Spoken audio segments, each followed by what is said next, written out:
Hello guys, നിങ്ങൾ വിചാരിക്കുന്നത് എന്താ എന്റെ വെള്ള മാലയോന്ന്? എല്ലാ ഗായ്സ്, ഇത് നോക്കിക്കോളൂ നിങ്ങൾ. ഞാൻ സോഫയുമെന്ന് വീണതാണ് ഗായ്സ്. നിങ്ങൾ ആരും ഇങ്ങനെ കട്ടിൽമെന്നോ സോഫയുമെന്നോ വീഴരുത് ഗായ്സ്. വീണാല് ഇങ്ങനെ ഇരിക്കും അവസ്ഥ ഗായ്സ്. ഇത് കൊച്ചു കുട്ടികളൊന്നും ട്രൈ ചെയ്യരുത് ഗായ്സ്. എന്നെ പോലെ ഇങ്ങനെ കെട്ടിയിട്ടുണ്ടായിരിക്കും. ഞാൻ കെട്ടാൻ കാരണം സ്കൂളൊക്കെ തുറക്കാനായില്ലേ, ഒരാഴ്ച ലീവ് എടുക്കണം ഗൈസ്. ഞാൻ 10 days ഈ സാധനം വിടണം ഗൈസ്. അപ്പൊ ഗൈസ്, നിങ്ങളെ പേടിക്കൊന്നും വേണ്ട. ഞാൻ ഈ കെട്ടും കൊണ്ട് വീഡിയോ ആയിട്ടൊക്കെ നിങ്ങളെ അടുത്തേക്കൊക്കെ വരും.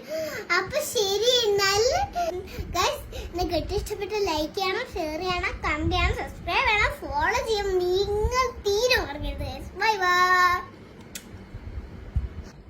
ഗൈസ്. ഞാൻ നിങ്ങൾക്കൊരു പാട്ടും കൂടെ പാടിത്തരാം. കേട്ടിന്റെ കൂടെ താകൃതാളം നല്ല താകൃതാളം നല്ല വേറെ പാട്ടും കൂടെ പാടിത്തരാം. എന്ത് വിജീത്